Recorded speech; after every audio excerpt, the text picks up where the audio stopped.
Visão de Isaías, filho de Amós, que ele teve a respeito de Judá e Jerusalém nos dias de Uzias, Jotão, Acás e Ezequias, reis de Judá.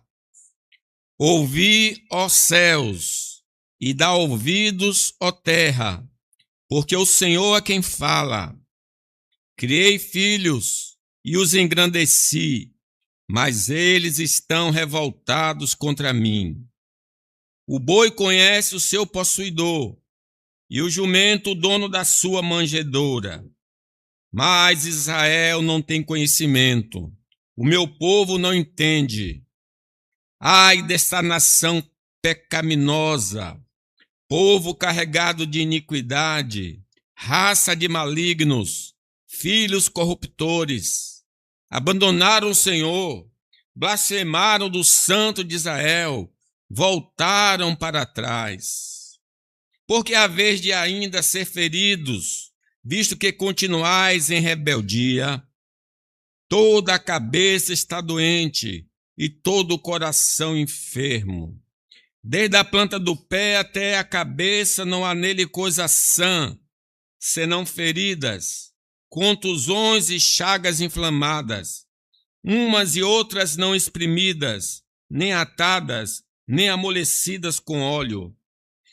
A vossa terra está assolada, as vossas cidades consumidas pelo fogo, a vossa lavoura os estranhos devoram em vossa presença, e a terra se acha devastada como uma subversão de estranhos. A filha de Sião é deixada como choça na vinha, como palhoça no pepinal, como cidade sitiada. Se o Senhor dos Exércitos não nos tivesse deixado alguns sobreviventes, já nos teríamos tornado como Sodoma e semelhantes a Gomorra. Palavra do Senhor, meus irmãos. Deus estabeleceu um pacto com Israel, exigindo exclusividade na adoração e na observância dos seus preceitos. No entanto, irmãos, o povo falhou em cumprir sua parte no acordo, alternando entre a negligência parcial e a transgressão total. Os termos desta aliança eram explícitos. A fidelidade garantia a proteção divina, enquanto a rebeldia resultaria em juízo. É o que nós encontramos em Deuteronômio 28. Atente para o que está escrito. Deus falando: se atentamente ouvires a voz do Senhor teu Deus, tendo cuidado de guardar todos os seus mandamentos que hoje te ordeno, o Senhor teu Deus te exaltará sobre todas as nações da terra. Se ouvires a voz do Senhor teu Deus, virão sobre ti e te alcançarão todas estas bênçãos. Ele aí passa a descrever aí no capítulo 28, depois vocês podem ler. Agora tem uma advertência no 15. Será, porém, que se não deres ouvido à voz do Senhor teu Deus, não cuidando em cumprir todos os seus mandamentos e os seus estatutos que hoje te ordeno, então virão todas essas maldições sobre ti e te alcançarão. Então, no pacto que Deus fez, ele promete abençoar, mas promete também punir, havendo infidelidade. Esse panorama de infidelidade permeia toda a trajetória de Israel no Antigo Testamento. Nós vamos perceber isso desde o tempo que eles saem do Egito até na entrada da Terra Prometida, e mesmo na Terra Prometida eles não perseveram no caminho do Senhor. Por causa disso é que nós encontramos em vários períodos de Israel ele sendo subjugado por nações estrangeiras. A causa era uma só: desobediência ao pacto. O ápice desse processo foi a destruição do reino e o subsequente exílio na Babilônia, que perdurou 70 anos. Por que eles foram para a Babilônia? Porque eles não guardaram a aliança que Deus havia feito com eles. O tempo de Isaías foi marcado por uma gangorra espiritual em Judá, aí o Reino do Sul. Enquanto reis como Uzias e Ezequias buscaram ao Senhor, outros períodos foram de total afastamento de Deus. Enquanto o Reino do Norte, todo rei se afastou de Deus, o Reino do Sul tinha seus momentos de glória, mas também tinha seus momentos de decadência. Por isso, as mensagens do profeta Isaías focavam na denúncia do pecado e nas ameaças de castigo, servindo como um ultimato chamado à fidelidade. A profecia ali parece que já tinha ocorrido, ele usa o tempo verbal como se a coisa já estivesse acontecendo. Não, ele estava prevendo o que iria acontecer se o povo não retornasse aos caminhos do Senhor. Esse texto que nós acabamos de ler há pouco. Vamos então dedicar nosso tema ao seguinte tema: a quebra da aliança com Deus. Analisaremos como o distanciamento espiritual de Judá transformou uma aliança sagrada em um processo de acusação divina, revelando as feridas de uma nação que esqueceu sua identidade. Então, o primeiro ensino que eu gostaria de focar nesses versículos aí é que a quebra da aliança de Deus será testemunhada por objetos inanimados. Leamos o versículo 2. Deus falando para ele através do profeta: ouvi, ó céus, e dai ouvidos, ó terra, porque o Senhor é quem fala. Criei filhos e os engrandeci, mas eles estão revoltados contra mim. O texto de Isaías inicia um processo judicial em que o céu e a terra são testemunhas. Por que o inanimado? Por que Deus convoca os céus e a terra?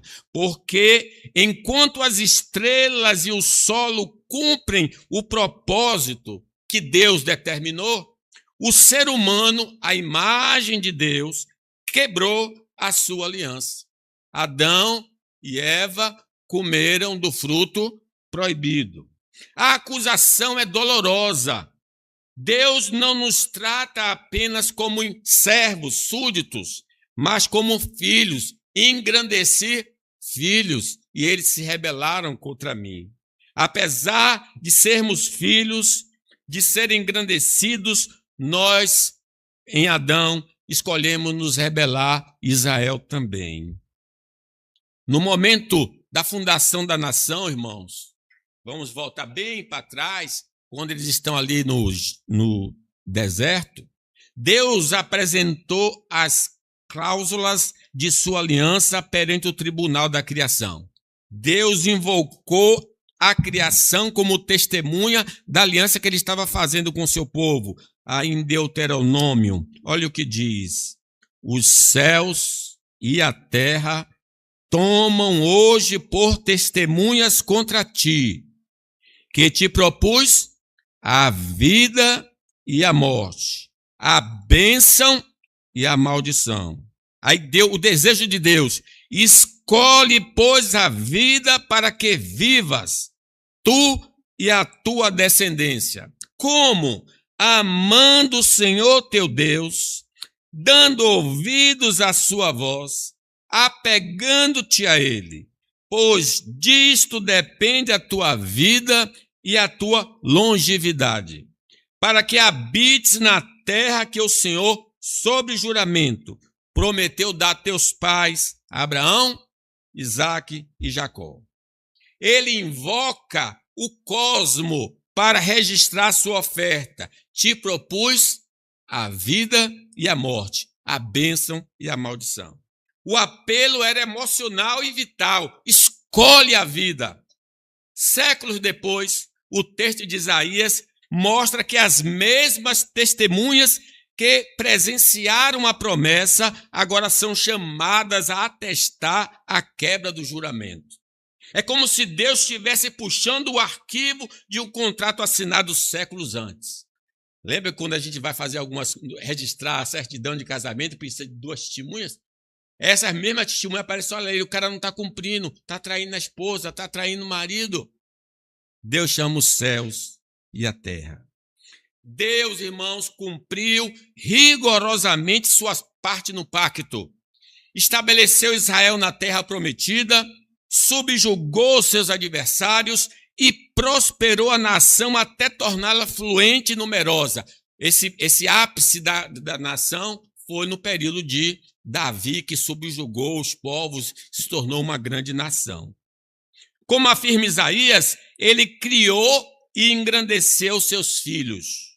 Contudo, a contrapartida de Israel foi a uma desobediência ostensiva, trocando a exclusividade do Senhor pela idolatria pagã e pela violação sistemática de sua lei moral. 40 dias depois de Deus ter dado a sua lei, porque Moisés demorava, eles fizeram os bezerros e adoraram.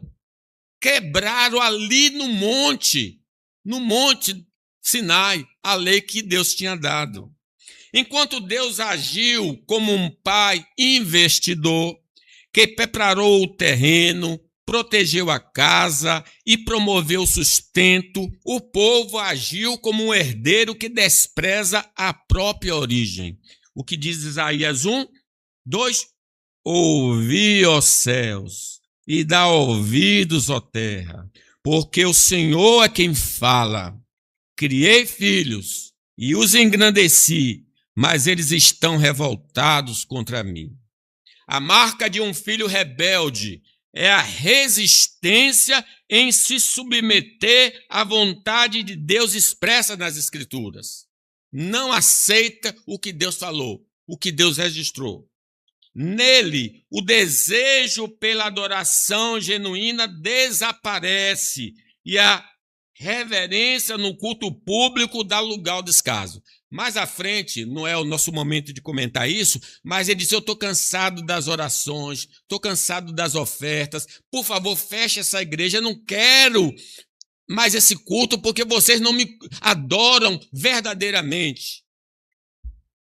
A negligência, por exemplo, hoje, com a leitura bíblica e a apatia na vida de oração, tornam-se o seu padrão, resultando em um coração endurecido que já não manifesta amor nem por Deus, nem aos irmãos, nem ao próximo.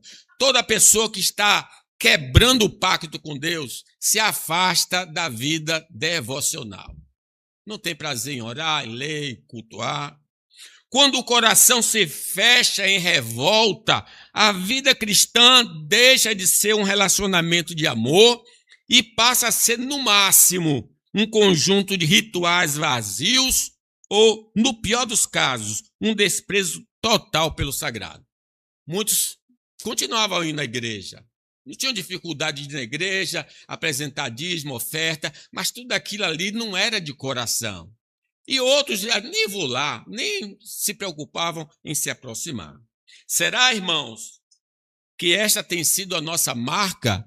Somos iguais àqueles homens, àqueles crentes dos dias de Isaías? Será que somos filhos rebeldes ou filhos obedientes? Além das testemunhas externas da criação, possuímos um monitor interno da aliança, a consciência. Deus estava falando ao povo pela criação, mas Deus continua falando pela voz da consciência. No ato da profissão de fé e do batismo, é o dia em que nós selamos o nosso acordo com Deus. A nossa alma registra esse pacto, registra essa aliança. Como diz o Romanos, presta atenção.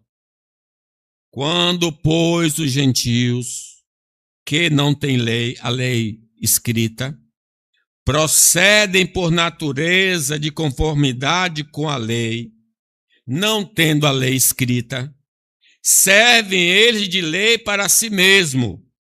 Estes demonstram a norma da lei gravada no seu coração, testemunhando-lhes também a consciência, e os seus pensamentos mutuamente acusando-se ou defendendo-se, no dia em que Deus, por meio de Cristo Jesus, julgar os segredos dos homens de conformidade com o meu evangelho. Então, essa consciência, no dia que nós batizamos e que a gente se dizia não fazendo o que Deus manda, ela toca. Só você não está vivendo conforme o que você prometeu no dia do seu batismo.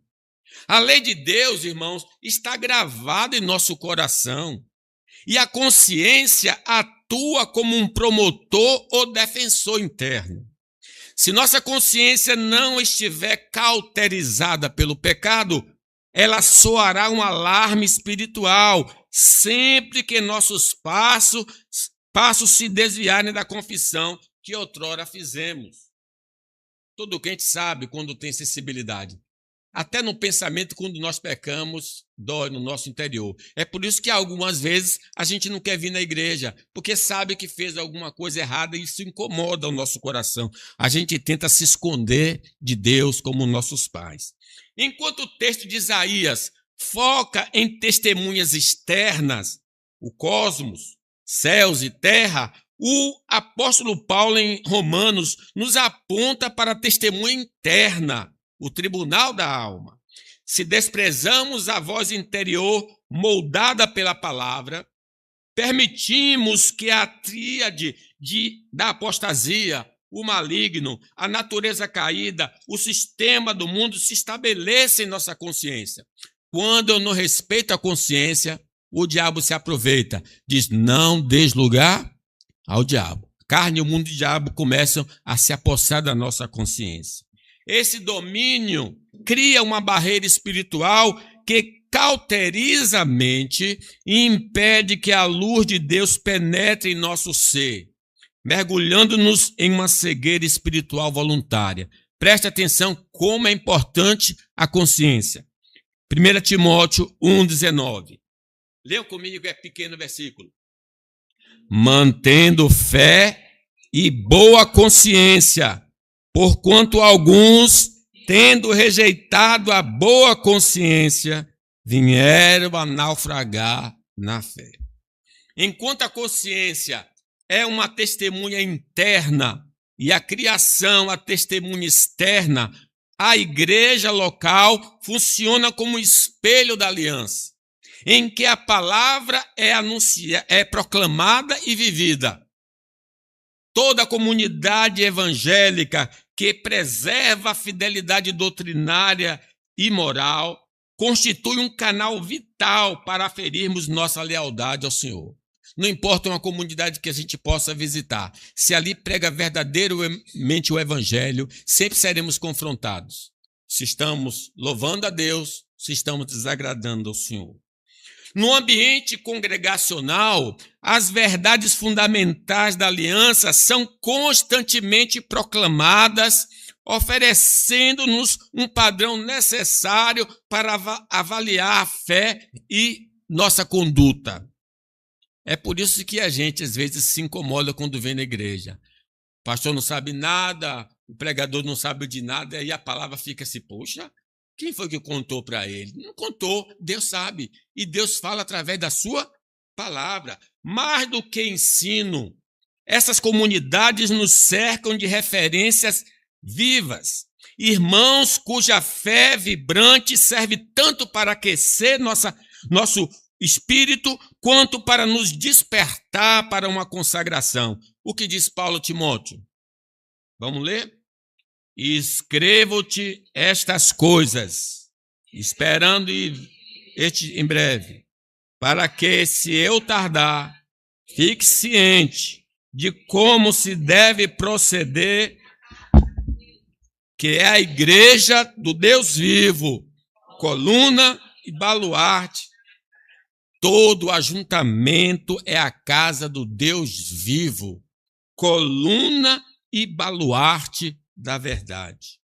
Deus manifesta a sua presença de forma singular na Assembleia dos Santos.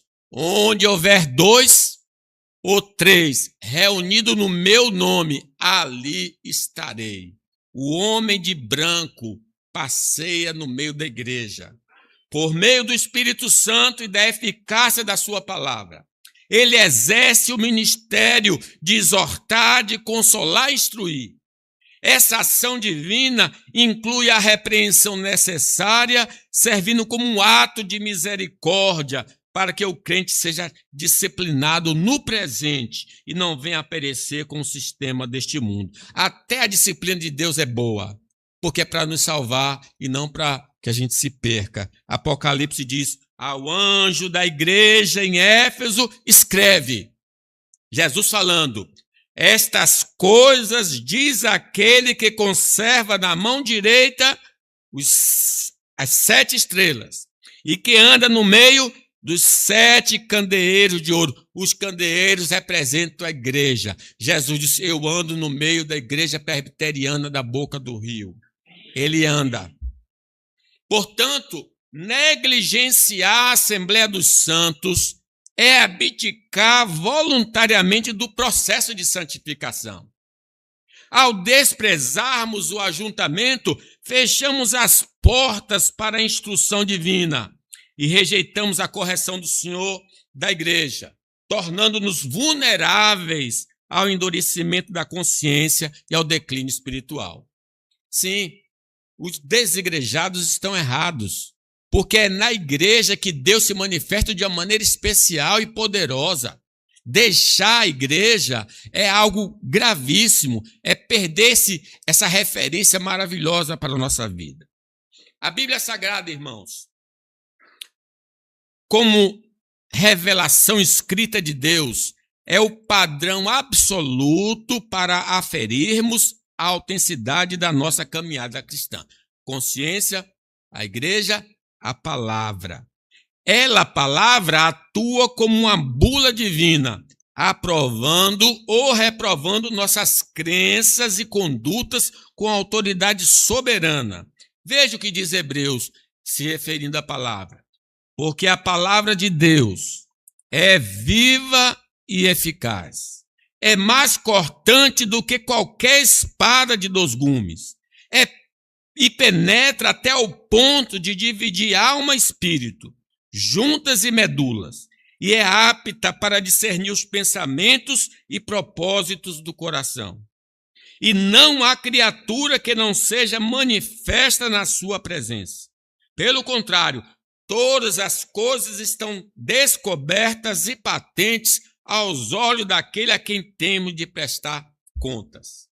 A palavra não é um texto morto, estático, mas uma força viva e cortante que penetra as camadas mais profundas da alma, expondo intenções que nem nós mesmos conhecemos. É por isso que a gente abre assim a Bíblia e diz: não gostei desse versículo, mas é porque Deus falou pelo versículo. Aí a gente pula para outro e pula para outro, tentando abafar a voz, mas Deus fala pela palavra. Por isso que uma pessoa que está no erro não lê a palavra. Não lê, porque não importa o lugar que ele for ler, Deus vai falar com ele, vai denunciar o erro dele. Se levarmos a sério nossa aliança com o Senhor, o contato diário com o texto sagrado é imperativo, pois nele reside a revelação completa de tudo o que devemos crer e praticar para sermos filhos autênticos. Diz Paulo a Timóteo, falando sobre a Bíblia: toda a Escritura é inspirada por Deus, é útil para o ensino, para a repreensão, para a correção, para a educação na justiça, a fim de que o homem de Deus seja perfeito e perfeitamente habilitado para toda boa obra. Irmãos, o diagnóstico está diante de nós. Deus nos proveu instrumentos claros para avaliarmos nossa fidelidade. A voz da consciência, a autoridade da palavra e o testemunho de nossas ações. O Senhor requer fidelidade agora e a requererá também no dia do juízo. Se o diagnóstico for de queda, o remédio é um só: arrependei-vos. Arrependei-vos para que sejam cancelados os vossos pecados. Precisamos confessar nossas transgressões, e abandoná-las para que a misericórdia nos alcance. Se o meu povo, que se chama pelo meu nome, se humilhar e orar e buscar minha face, se converter dos seus maus caminhos, eu ouvirei dos céus, perdoarei os seus pecados e sararei a sua terra. Ignorar esse chamado é aceitar a disciplina corretiva, pois assim como Israel no passado, não há como quebrar o contrato com o Todo-Poderoso sem colher os frutos amargos da desobediência. Deus é amor, mas também Ele é justiça. Nós fizemos uma promessa e disse: não tomarás o nome do Senhor teu Deus em vão, porque Ele não terá por inocente aquele que toma seu nome em vão. O batismo e a profissão de fé é um voto a Deus, é um invocar o nome do Senhor. Aqueles que ainda não firmaram uma aliança com o Senhor precisam compreender sua condição espiritual. Talvez você diga assim: por isso que ainda não me batizei nem dei minha profissão de fé. Não quero entrar nesse acordo agora, só quero entrar lá no fim, porque no fim eu não vou sofrer muito. Existe o pacto das obras. Quem não está no pacto da graça, está no pacto das obras. Como descendentes de Adão, nascemos debaixo da sentença de condenação, tendo participado da queda e da desobediência original. Não comemos como nossos pais, mas estávamos em nossos pais. Contudo, há esperança se nós estamos em Adão. Se você olhar para Jesus, que tomou sobre si os nossos pecados e ressuscitou para a justificação de todo aquele que nele crê, não vai perecer eternamente. Corra para Jesus agora mesmo. Ele é o único refúgio seguro para escapar da ira divina, tanto a que já se manifesta, quanto a que virá. Aí dá um tempinho, eu vou falar a segunda verdade, e depois encerro.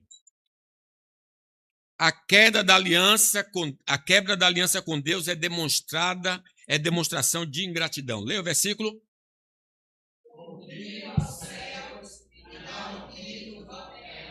Porque o Senhor é quem fala. Criei filhos e os engrandeci, mas eles estão revoltados contra mim. Irmãos, a ruptura da aliança com o Senhor é, acima de tudo, uma evidência de profunda ingratidão. Ele cuidou, nutriu e levou Israel, mas a resposta que obteve foi a rebeldia. Quebrar o contrato com Deus é desprezar o investimento de amor de quem nos tem dado tudo. Não há maior contradição do que a criatura se rebelar contra aquele que lhe dá o ar para respirar. O que diz Paulo aos atenienses? O Deus que fez o mundo e tudo que nele existe, sendo ele Senhor do céu e da terra, não habita em santuários feitos por mãos humanas, nem é servido por mãos humanas, como se de alguma coisa precisasse, pois ele mesmo é quem a todos dá vida, respiração e tudo mais. De uma só fez toda a raça humana para habitar sobre toda a face da terra, havendo fixado os tempos previamente estabelecidos e os limites da sua habitação, para buscarem a Deus, se porventura tateando possa achar, bem que não está longe de cada um de nós, pois nele vivemos e nos movemos e existimos, como alguns dos vossos poetas têm dito, porque dele também somos geração. Paulo nos lembra que Deus não precisa de nada de nós, nem dízimo, nem oferta, porque tudo vem dele. Tudo é dele. O que é que nós vamos oferecer a ele se tudo pertence a ele? Nós mesmos pertencemos a ele. A alma é dele. Ele é o doador da vida, da respiração e tudo mais. Quando quebramos nossa aliança com o Senhor, estamos mordendo a mão que nos sustenta e tentando existir fora da única fonte que nos mantém vivo. Ele diz na sua palavra, sem mim, nada podeis fazer. A ingratidão é o esquecimento de que nossa existência é um empréstimo constante da graça divina. Ele lá no profeta diz que a alma do Pai e a alma do Filho pertence a mim. E a alma que pecar, esta morrerá. A providência divina abrange todas as esferas da nossa vida, do ventre materno ao exercício da nossa profissão. Reconhecemos que a capacidade de prover o pão e o êxito em nossa formação acadêmica são concessões da soberania de Deus. Ele é o arquiteto de nossa família e o provedor de nossas posses lícitas. Veja o que diz Tiago. Toda boa dádiva, todo dom perfeito são lá do alto, descendo do Pai das luzes, em que não pode existir variação ou sombra de mudança. Entendemos que cada boa dádiva é um reflexo da bondade de um Deus imutável, que sustenta a ordem da criação e a vida de seus filhos com generosidade constante. Nunca deixou nos faltar. Nós estamos vivos porque o pão nosso de cada dia sempre Ele tem nos dado. Contudo, em vez de erguermos um altar de gratidão por tantos benefícios, porque diz o salmista, que darei ao Senhor por todos os seus benefícios para comigo, nós frequentemente respondemos ao Senhor com insultos, com afrontas. Fazemos isso quando escolhemos trilhar os caminhos da carne pecaminosa, entregando-nos à idolatria, a feitiçarias, falsos testemunhos e dissoluções como a bebedice e glutonaria. E que não dizer da imoralidade sexual? E o ápice da rebeldia é usar a vida e as habilidades que Ele nos deu para afrontar a sua santidade. O corpo pertence a Deus. O dinheiro pertence a Deus. Tudo que temos é de Deus e precisa ser oferecido a Ele. Quando oferecemos ao outro, nós estamos cometendo ingratidão. Nossa ingratidão se manifesta de forma aguda, através das murmurações que proferimos quando as circunstâncias não são favoráveis. Deus não me ama, aí é por isso eu estou doente. Deus não me ama, por isso eu estou desempregado. Deus não me ama. Nós começamos a se queixar quando a dificuldade chega. Em vez de seguirmos a recomendação de Tiago para considerar as provações como motivo de alegria, permitimos que a reclamação ocupe o lugar do louvor. Diz aí, Tiago, meus irmãos, tende por motivo de toda alegria o passardes por várias provações, sabendo que a provação da vossa fé, uma vez confirmada, produz perseverança. Ora, a perseverança deve ter ação completa para que sejais perfeitos e íntegros, em nada deficientes. Até na dificuldade nós deveríamos louvar a Deus. Ele está usando essa situação para aperfeiçoar o nosso caráter, para a gente ficar mais parecidos com Jesus.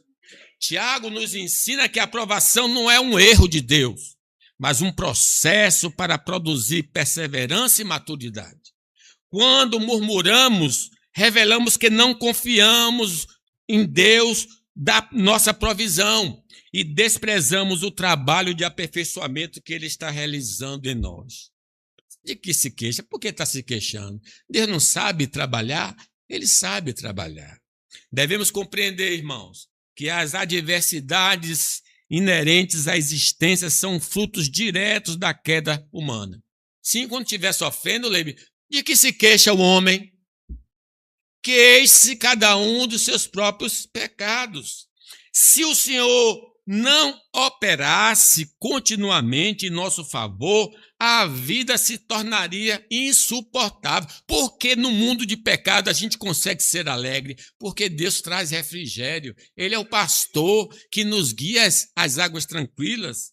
Todavia, essa realidade não é de responsabilidade divina, mas sim a consequência dos nossos próprios pecados contra o Criador. Se nós estamos sofrendo, sempre será por nossa culpa, nunca por culpa do Senhor. Afinal, o padrão estabelecido pela justiça eterna é claro: o salário do pecado é a morte. Mas Jeremias, vendo a destruição de Jerusalém, porque ele foi o profeta que presenciou a destruição de Jerusalém, naquele caos, ele disse, Lamentações 3:22. Vamos ler? As misericórdias do Senhor são a causa de não sermos consumidos, porque as suas misericórdias não têm fim, renovam-se a cada manhã, grande é a sua fidelidade. A gente sempre deveria dizer assim: obrigado, Senhor. Eu merecia a morte, mas o Senhor, pela sua misericórdia, não derrama a morte, mas a vida, que é graça. Portanto, trilhar um caminho oposto à aliança com Deus é uma manifestação de profunda ingratidão para com aquele que é infinitamente fiel e misericordioso. Que possamos ter a humildade de reconhecer a gravidade da nossa ofensa contra o Senhor.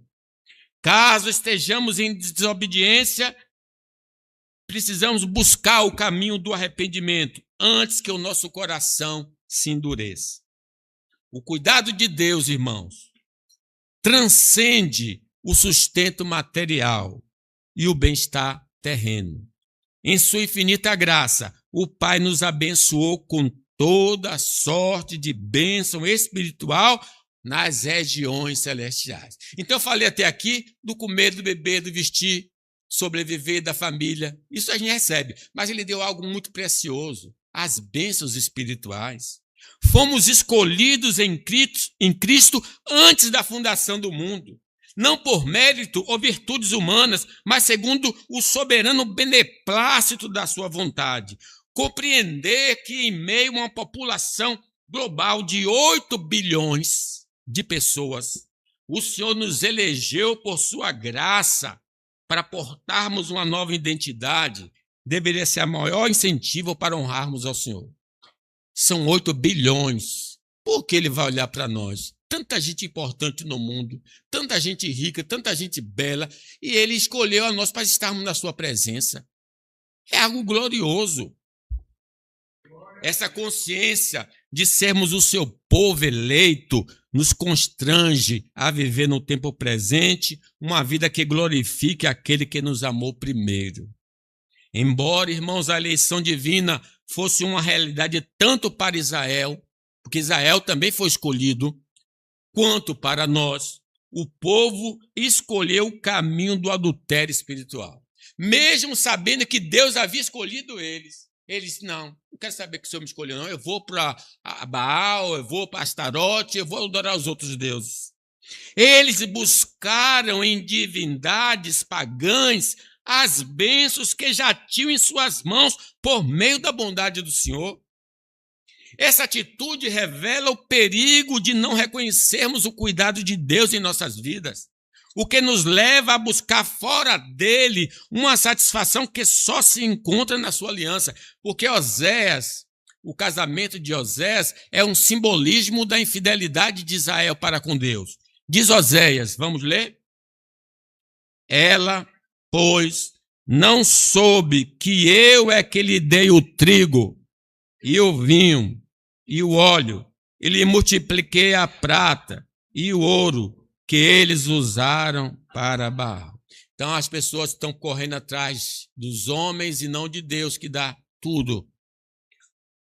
O negligenciarmos a adoração a Deus em favor de qualquer entretenimento ou atividade secular, estamos declarando silenciosamente que o Senhor não é suficiente para nós. Por que não vem adorar a Deus? Estou estudando para a prova. Por que não vem? Estou me preparando mais profissionalmente. Por que você não está adorando a Deus? Porque eu vou ver o jogo do Bahia. Porque eu vou ver o jogo do Vitor. Porque eu vou para o cinema. Porque eu vou para a praia. Que ingratidão é essa da nossa parte? Se Deus é tudo para nós, por que estamos buscando nessas coisas a própria satisfação?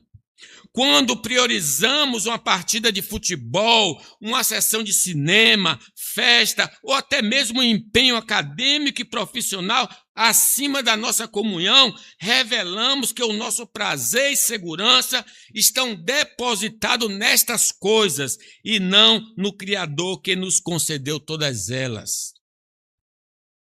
A revelação bíblica culmina na sublime verdade de que o Senhor nos adotou em Cristo, tornando-nos seus herdeiros e co-herdeiros com o seu Filho. Que coisa maravilhosa! Criatura é transformada em filho do Criador. É uma transição da graça imensurável. Deixamos a condição de meras criaturas de Deus para assumirmos a dignidade de seus filhos. Diz a palavra que nós estamos assentados com Cristo nos lugares celestiais. Esta herança não é baseada em nossa linhagem, mas no mérito de Jesus, que nos abriu as portas da família divina. Veja o que diz João. Vede que grande amor nos tem concedidos o Pai, a ponto de sermos chamados filhos de Deus. E, de fato, somos filhos de Deus. Por essa razão, o mundo não nos conhece, porquanto não conheceu a Ele mesmo. Amados, agora somos filhos de Deus, e ainda não se manifestou o que haveremos de ser. Sabemos que quando Ele se manifestar, Jesus, seremos semelhante a Ele, porque haveremos de vê-lo como Ele é. Contudo, assim como Esaú desprezou o seu direito de primogenitura por um prato de lentilhas, Israel ignorou sua dignidade de filho de Deus em troca dos prazeres momentâneos do pecado. Que coisa! Como é que a pessoa troca? Mas troca. Da mesma forma, muitos que hoje professam a fé em Cristo têm negociado sua adoção espiritual. Trocam a herança eterna por uma infidelidade conjugal, pelo sexo fora do casamento, por recursos obtidos mediante fraude ou pela busca vã por fama. Estão sacrificando a felicidade eterna no altar dos prazeres transitórios. Lembra de Judas? Judas, poxa, é um privilégio que ele teve sem igual. Ele era apóstolo de Cristo. Ele conviveu 3 anos com Cristo, mas ele trocou Jesus e a vida eterna por 30 moedas que ele mesmo não pôde usufruir, por causa da consciência pesada, né? A redenção em Jesus nos garantiu vitória sobre o mundo, sobre a carne e o diabo. Contudo, a Bíblia nos alerta sobre a tragédia da regressão espiritual. Assim como Israel desejou o Egito, há o risco real de nos deixarmos vencer pelas antigas contaminações. Pedro diz, portanto, se depois de terem escapado das contaminações do mundo mediante o conhecimento do Senhor e Salvador Jesus Cristo, se deixam enredar de novo e são vencidos, tornou-se o seu último estado pior que o primeiro.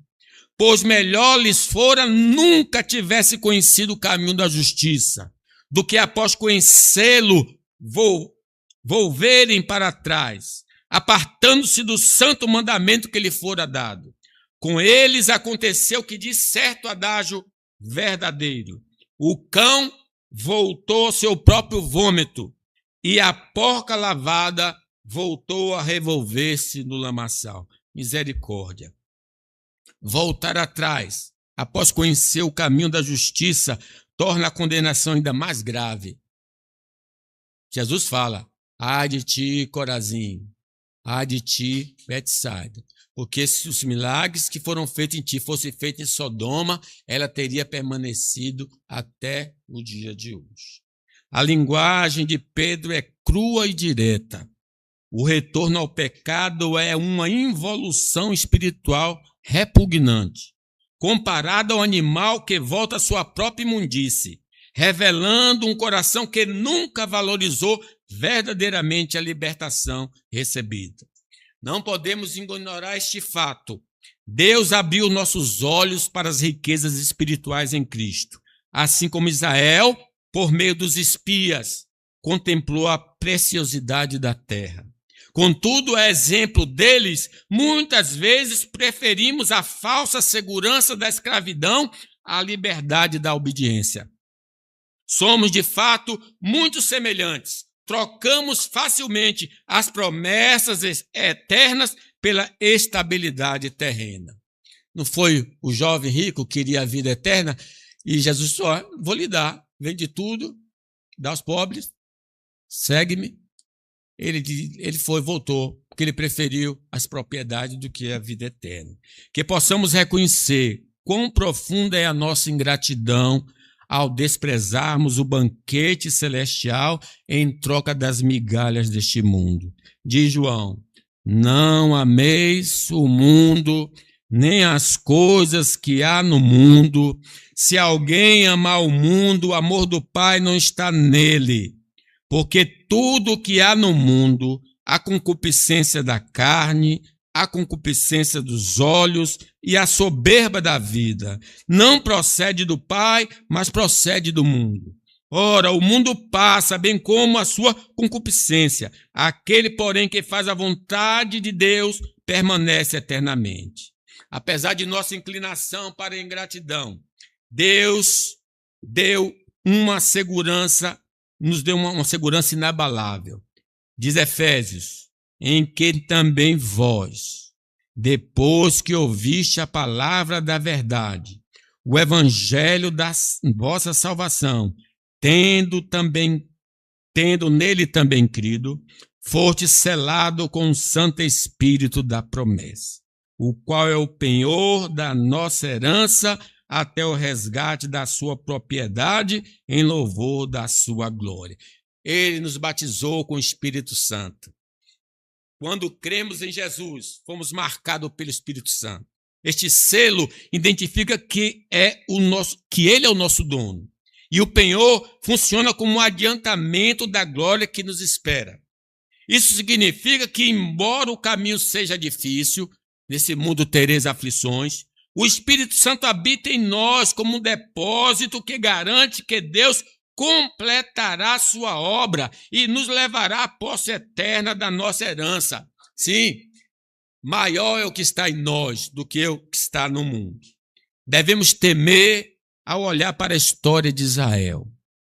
Eles desfrutavam da presença visível de Deus. A nuvem que os guiava de dia e a coluna de fogo que os protegia à noite. Contudo, nem mesmo esses milagres impediram que o Senhor se desagradasse deles. Por não valorizarem as obras de Deus e se entregarem à incredulidade, à imoralidade, à idolatria, aquela geração foi sentenciada ao deserto.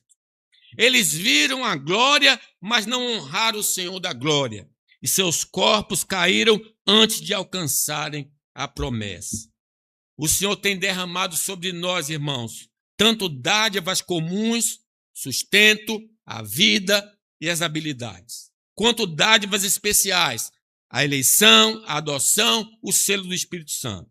Portanto, quando falhamos em honrar o nosso compromisso com Deus, não estamos apenas cometendo um erro ético, estamos demonstrando uma ingratidão profunda para com aquele que é a fonte de toda a nossa provisão física e espiritual. Não há razão legítima para o nosso desânimo, pois Deus tem cumprido sua parte na aliança com fidelidade inabalável. O drama nosso está em nós mesmos, em nossas ambições. Nós queremos as coisas terrenas, nós desejamos as coisas pecaminosas, que nos distraem e nos fazem perder o interesse em honrar o nosso pacto com o Senhor. O desânimo espiritual, muitas vezes, é apenas o sintoma de um coração que se deixou seduzir pelos tesouros que não podem satisfazer. Sabedores disso, o que é que diz o profeta Isaías para todos nós? Conclusão. Buscai o Senhor, se pode achar. Invocai-o enquanto está perto. Deixe o perverso seu caminho iníquo. Os pensamentos. Converta-se ao Senhor que se compadecerá dele. Volte-se para o nosso Deus, porque é rico. Que Deus nos abençoe.